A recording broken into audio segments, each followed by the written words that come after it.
She walked in with a backpack, headphones, and a quiet confidence that only comes from knowing you've done nothing wrong. 16, black. Focused, her biggest worry that day? Getting the right calculator for her math class. It should have been just another shopping trip, but within minutes, a manager was on the phone with the police. No theft, no raised voice, just one assumption and one phone call that nearly changed everything. The teenager stood there confused, then terrified, as two officers approached. She hadn't touched a single item. Still, she was ordered outside, hands visible, eyes down. But the moment her mother stepped through those doors, everything stopped. Because this wasn't just any mother. This was the CEO of the company that owned the store. If you believe these stories need to be told, like this video and hit the subscribe button. Let us know in the comments, what country are you watching from right now? We give shout-outs in upcoming episodes, and we'd love to recognize where our powerful stories are reaching. The manager's voice cracked. She tried to explain, but it was already too late because the woman standing in front of her wasn't there to shop. She was there to deliver consequences. Her name is Jada Mitchell, 16 years old, honor roll student, track team captain, and 3-time regional coding champion. Jada wasn't just smart. She was intentional, focused, quiet in class but fierce on the track. The kind of girl who made teachers remember her name, and not because she caused trouble, but because she refused to give anything less than her best. She'd just come from practice when it happened. Braids still damp with sweat, hoodie zipped up, and her track shoes still unlaced. She was supposed to be in and out of the store in 15 minutes. A quick run for a scientific calculator and a couple notebooks. School started on Monday. Jada moved through the aisles like she always did, head down, basket in hand, scanning items, comparing prices. A girl used to doing things on her own. A girl taught not to touch anything she didn't plan to buy. A girl trained to overthink every movement in public because some people see skin color before they see character. And someone was watching her. At first, she didn't even notice. She was in the electronics section, looking at calculators, trying to figure out if her budget could stretch for the more advanced model. But what she did notice was the tension. A whisper behind her, a glance too long, a sudden silence in the aisle. It wasn't new to her. She'd felt it before. At the mall, in school hallways, in stores where she wasn't regular enough. The unspoken math people do in their heads when they decide who belongs and who doesn't. But here's what mattered. Jada wasn't doing anything wrong, not walking fast, not carrying a bag, not talking loud, not even holding anything yet. Still, someone decided something wasn't right. She didn't see herself as a threat, but someone else did. In her backpack, she had a recommendation letter from her math teacher for a summer coding scholarship. She had bronze medals from last season's meets. And her goal, her real dream, was to build an app to help kids in underserved schools learn STEM faster than their outdated textbooks ever could. That's who Jada was. But none of that mattered in that moment. Not her GPA, not her quiet nature, not the hopes her single mother had carried since the day Jada was born. Because a store manager looked at her and didn't see a student, didn't see potential, didn't see anything worth protecting. She saw a problem and picked up the phone. Her name was Susan, middle-aged, blunt, in charge, the kind of manager who didn't ask questions, she gave orders.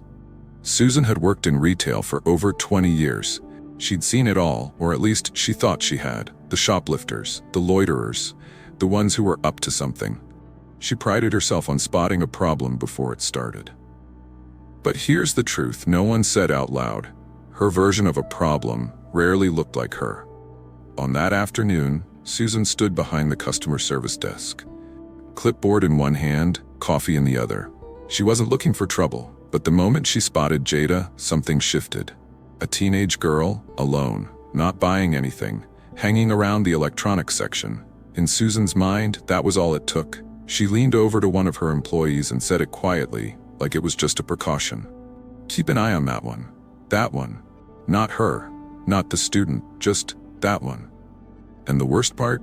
The staff didn't ask why. They just nodded, like they'd heard it before, like they knew exactly what she meant. What does it take for someone to call the cops on a child?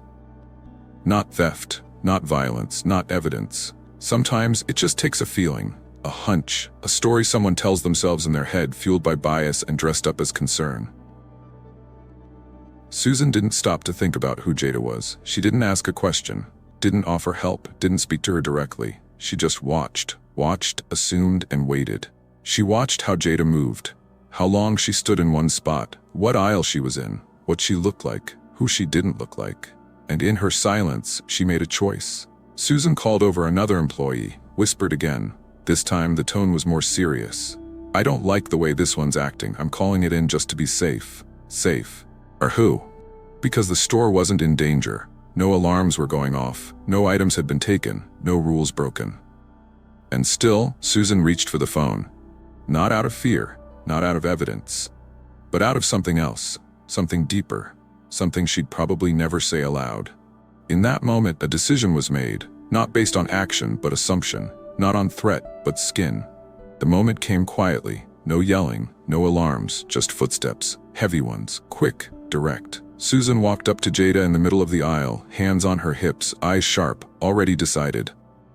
"Can I help you with something?" It wasn't a question, it was a challenge. Jada looked up, confused, her hand still resting on the calculator she hadn't even picked up. She answered politely, "I'm just checking which one's on the supply list, that's all." But to Susan, the words didn't matter. What mattered was that Jada was there, alone, young, and black. The pause between Susan's next sentence told the story. She didn't want answers, she wanted control.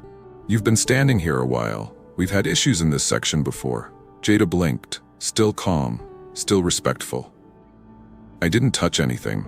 I was just comparing models." Susan cut her off. "Do you have a receipt for anything you're carrying?" Jada glanced down at her backpack. Her water bottle was visible, nothing else. Her hands were empty. "I haven't bought anything yet," she said, confused. That didn't matter. By now, a few customers nearby had started to turn their heads. A woman in the aisle next to them stopped pushing her cart. A boy with headphones slid them down, listening. Susan's voice got louder. "I'm going to have to ask you to leave the store. If you're not making a purchase, you can't loiter." Loiter. That word always sounds official, but in this moment, it sounded like a threat. Jada didn't move. She wasn't angry. She wasn't rude. She was stunned. "I just need a calculator. I was going to check out." Susan didn't budge, and then she said it. "If you don't leave, I'll have to call the police." It was loud enough for others to hear, and now they were really watching. Someone whispered, "What did she do?" But no one had an answer. Because Jada hadn't done anything. Still, Susan pulled out her phone, walked a few steps toward the front, and dialed. "Yes, I need officers dispatched. We've got a potential shoplifter. Looks underage. Acting aggressive. Suspicious." These words weren't about what Jada did. They were about who Jada was. No raised voice, no stolen items, no broken rules. Just the same skin that made her fit the description before there was even a description. Racial coding hides in plain sight. It wears a name tag, holds a clipboard, calls itself "just doing my job." But what it really does is decide who gets the benefit of the doubt and who gets the police. Jada didn't run. She didn't argue. She stood in silence, staring at the woman who just reduced her to a threat. And around her, the store kept moving. Some people looked away. Some pretended not to see. Others knew exactly what was happening, and still said nothing. The call was made. The response was coming. And Jada? She was about to learn that sometimes being right doesn't protect you. Sometimes being calm doesn't save you. And sometimes doing absolutely nothing is still enough for someone to call the cops. It took less than 5 minutes for the squad car to show up. 2 officers stepped out, one tall, one stockier. Both wore straight faces, neither rushed nor aggressive, just firm, measured, focused.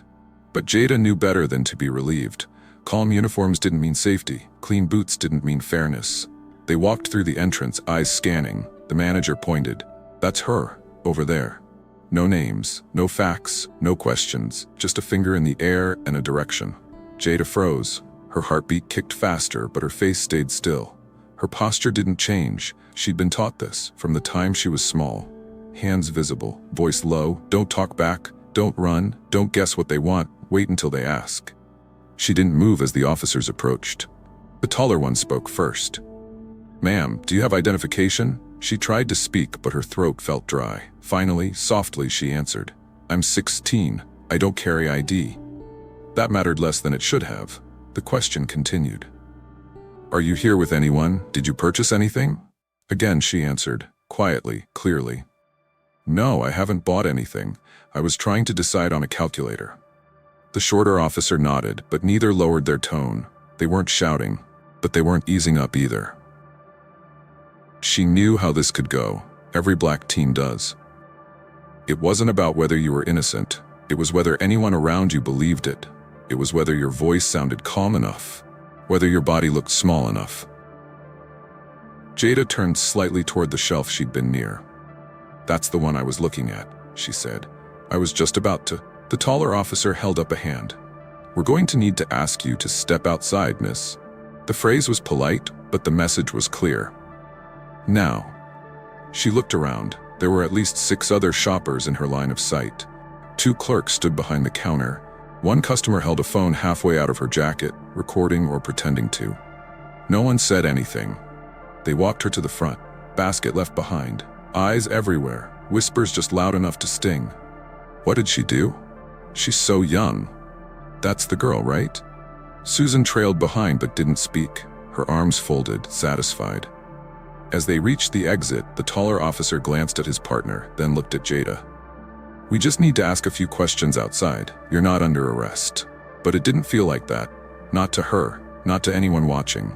Jada was escorted outside, not handcuffed, not shoved, but still paraded, as if she'd done something, as if the air around her was heavier than anyone else could feel. And no one, not one person, stepped forward. Not to ask what happened, not to speak for her, not to say, "I saw everything and she did nothing." That's how it happens. Not always with shouting, not always with sirens. Sometimes it's quiet, sometimes it's slow, sometimes it's a walk to the door with too many eyes and not enough courage. And in that moment, Jada wasn't just a student or a shopper. She was a warning. The phone rang twice before Monica answered. She was in a meeting, top floor, glass walls overlooking the skyline. Executives were waiting on her final decision for a multi-million-dollar expansion plan, but the moment she heard her daughter's voice, nothing else mattered. "Mom, I didn't do anything. They're saying I stole something, but I didn't even... I'm outside the store. The police came. Please come." No full sentences, just panic between breaths. Monica didn't ask for details. She didn't have to. She heard enough in Jada's voice to know this wasn't just a misunderstanding. She stood up, apologized to no one, and walked out. The same calm she carried into boardrooms was now cloaked in something colder, silent fury. She didn't call ahead. She didn't ask for backup. She didn't even pause. She just drove. 7 minutes later, a luxury black sedan pulled into the parking lot. Sleek, quiet, precise. Monica stepped out. No makeup, no jewelry, just a tailored black blazer over a dark blouse and slacks. Her energy didn't need accessories. She spotted Jada sitting on the curb, shoulders drawn in, face streaked with tears. An officer was still nearby, pretending to make casual conversation. Monica walked straight past him. "Come with me," she said to her daughter, her voice even. Final. She didn't break stride as Jada stood and followed. Inside the store, Susan was mid-sentence when they walked in. "I just thought something was off." She was alone for a while, and in my experience, that usually... Monica raised one hand. "Do you know who I am?" The words weren't shouted. They didn't need to be. Silence spread across the front of the store like spilled ink. The cashier froze. A stock clerk halfway through restocking notebooks paused. Even the officer inside turned slightly.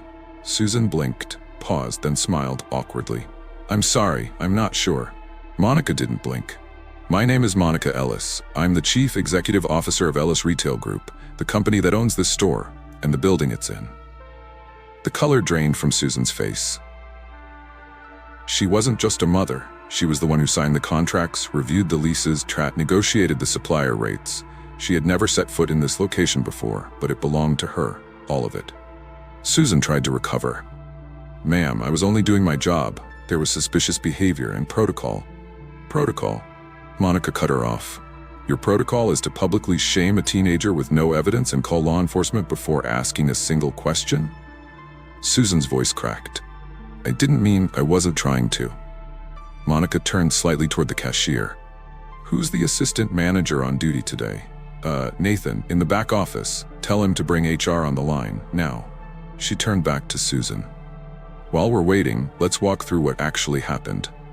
Monica reached into her bag and pulled out her phone. She opened the internal app, employee tools, customer reports, and more importantly, access to security logs. Within seconds, a set of store camera clips appeared. Silent, time-stamped, neutral. Clip 1, Jada walking in, alone. Clip 2, Jada browsing the calculator shelf, standing still, not touching. Clip 3, Susan pointing from across the room, then walking toward her. Clip 4, officers entering. No urgency, no store alarm, just a call and a face. The footage didn't lie, and it didn't protect anyone. It showed a teenager minding her business and a woman turning her bias into policy. Susan stared at the clips, her mouth opened slightly, but no sound came out. Monica's phone rang. She answered on speaker. This is Anthony from HR. Anthony, this is Monica Ellis. We're terminating a store manager today. I want the paperwork processed before I leave the property. Susan's breath hitched. Please, I didn't know she was your daughter. Monica turned to her fully now. Steady. That's the problem. Because it shouldn't have taken bloodlines or titles to stop a grown woman from treating a child like a criminal. Would you have done this if her skin looked like yours? Monica asked. Would you have called the police if her name was Emily or Kate? Susan said nothing, not because she didn't have an answer, but because the answer was obvious. Jada followed her mother out, eyes still damp, chest heavy. But behind her, everything had changed. Because in the same space where she was once treated like a suspect, Jada had just witnessed a reckoning. Not loud, not violent, but undeniable. Susan had power, but she used it to exclude. Monica had power, and she used it to correct. The HR representative's voice came clearly over the speaker. Yes, Miss Ellis, I'm on the line now. Monica stood in the center of the store, phone in one hand, Jada just behind her. Her stance never shifted. Her voice never rose. She didn't need to raise it. Every word landed like stone. This store manager racially profiled a minor. She falsely reported a crime. She involved law enforcement without cause. She publicly humiliated my daughter, and in doing so, she put her safety and her life at risk. Every sentence was clean, unshaken, not a syllable wasted. Susan stood opposite her, arms now loosely folded, eyes darting between Monica and the phone, searching for a lifeline. It wasn't about race, she started. Monica raised her hand again. Don't insult my intelligence, or your own. Susan took a small step back. Her voice lowered. I didn't mean to cause harm. I was following store policy. Store policy, Monica repeated. Show me the policy that tells you to assume a child with dark skin is dangerous. There was no policy, just a pattern, one that had been playing out in stores, schools, sidewalks, and silence for far too long. Monica turned toward the cashier again. Has security arrived? Yes, ma'am, they're in the back. Good, they'll escort Miss Barrett out after this call ends.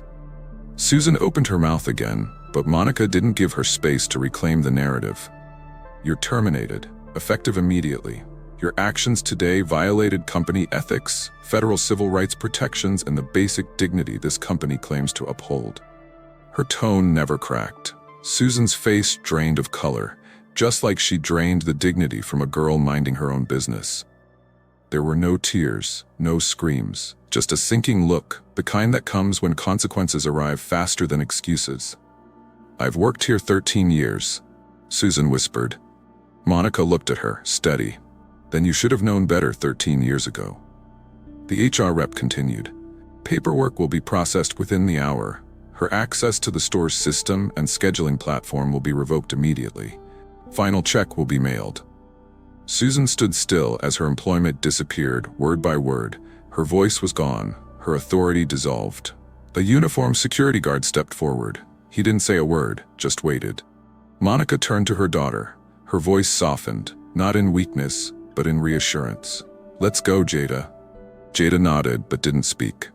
There was still too much spinning in her chest, too much shame pressed into her bones by the hands of people who never knew her name. This wasn't about revenge. It was about accountability, because what happened to Jada was not rare, it was just caught. And Susan? She didn't lose her job because she made a mistake. She lost it because her bias finally collided with a boundary. Somewhere in the store, people were still watching. No one said a word, but they'd remember it. They'd remember that power doesn't always come with a badge or a title. Sometimes it wears a blazer, speaks clearly, and walks out holding her daughter's hand. She didn't even realize she was filming at first. The customer, mid-30s, navy hoodie, holding a basket, pulled out her phone when she saw Jada being led outside.